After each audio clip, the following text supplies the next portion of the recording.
Good morning viewers.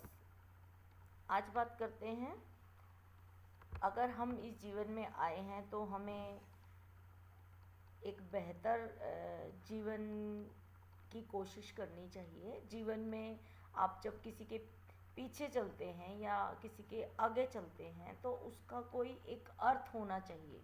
किसी के आगे चलने का मतलब है कि आप जो आपसे पीछे हैं उनसे बहुत ज़्यादा कैपेबल हैं और आप किसी भी चीज़ की अगुवाई कर रहे हैं तो लोग आपको फॉलो कर रहे हैं। उस चीज़ में आप परफेक्ट हैं, पीछे वालों से बेहतर हैं, इसलिए आप आगे चल रहे हैं। पीछे चलने का मतलब है कि जो आपसे आगे चल रहे हैं वो आपसे ज़्यादा गुणवान हैं, आपसे ज़्यादा कैपेबल हैं, आपसे ज़्यादा जानते हैं। जिस भी विषय के बारे में आप उसको फॉलो कर रहे हैं वो आपसे उस विषय में सीनियर है, उन्हें ज़्यादा ज्ञान है, ज़्यादा अनुभव है, ज़्यादा निपुण है और वो किसी भी चीज़ को करने में हमसे ज़्यादा सक्षम है। इसलिए हम उनको फॉलो कर रहे हैं। एक होता है साथ चलने वाले। साथ चलने में ये होता है कि हम जो कर रहे हैं और हमारे साथ वाले जो कर रहे हैं वो सेम सेम कैटेगरी के हैं। कहीं वो अच्छा कर पा रहे हैं, कहीं हम अच्छा कर पा रहे हैं और एक दूसरे से सलाह मशवरा लेके, इंस्ट्रक्शन लेके, एक दूसरे को समझा के, बता के, पढ़ा के, एक दूसरे के साथ सोल्व करके जीवन यापन को हम आगे लेके जाते हैं। और इस तरह की जो सारी समझ है वो भी हमें एजुकेशन देती है। एजुकेशन जो है वो हमारी साथी बनती है, यानी हमारे साथ साथ चलती है। जितनी जितनी हम शिक्षित होते जाते हैं उतने उतने हम शिक्षा के साथ चलते हैं।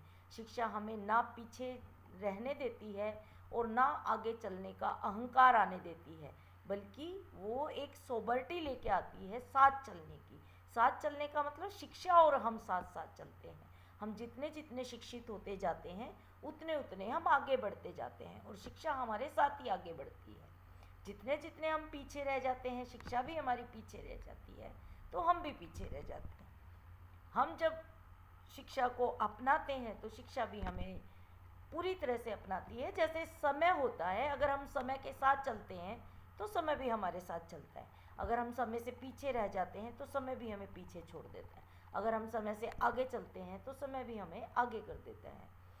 तो ये निर्णय आपको लेना है कि आप जो इस जीवन में आए हैं उसको, उस जीवन को आपको किस तरह की क्वालिटी का बनाना है, उसको कैसे, कितना बेहतर बनाना है, कब बेहतर बनाना है, कब आपको जीवन में अपने जीवन का अवलोकन करना है, अपने जीवन को एनालाइज करना है और कैसे आप उसको स्किल्ड बना के, कुछ सीख के, कुछ सिखा के, हंसी खुशी कैसे इस जीवन को आप रिस्पेक्टफुली तरीके से पूरा करते हैं, ये निर्णय आपको लेना है।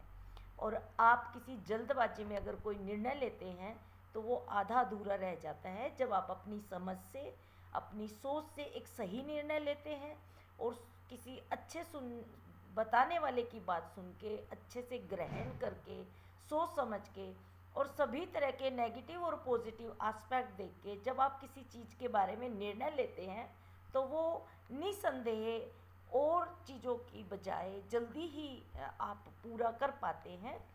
तो सोचिए आप कि आप शिक्षित होकर, शिक्षित का मतलब सिर्फ अक्षर ज्ञान नहीं है। अक्षर ज्ञान तो बहुत ही जल्दी हम ग्रहण कर सकते हैं। कोई एक भाषा, कोई एक चीज़ हमें जब लिखना पढ़ना आ जाता है तो हम शिक्षित हो जाते हैं। डिग्रीधारी हम हो सकते हैं, कोर्सेज का एक graduate, post graduate, PhD, thesis, बहुत कुछ है जो आप ग्रहण कर सकते हैं। लेकिन शिक्षा का मतलब फॉर्मल अनफॉर्मल लाइफ को बेहतर बनाने का तरीका जो है वो शिक्षा है। मॉडर्न इरा में हम ये कह सकते हैं, डे बाय डे लाइफ में अगर हम इम्प्रूव हो रहे हैं तो धीरे धीरे हम शिक्षा के संदर्भ में आ रहे हैं और हमारा अगर जीवन बेहतर बन रहा है तो आप समझ लीजिए कि हम शिक्षा की ओर अपना कदम बढ़ा चुके हैं। धन्यवाद। फिर किसी और विषय के बारे में फिर कभी। Thank you.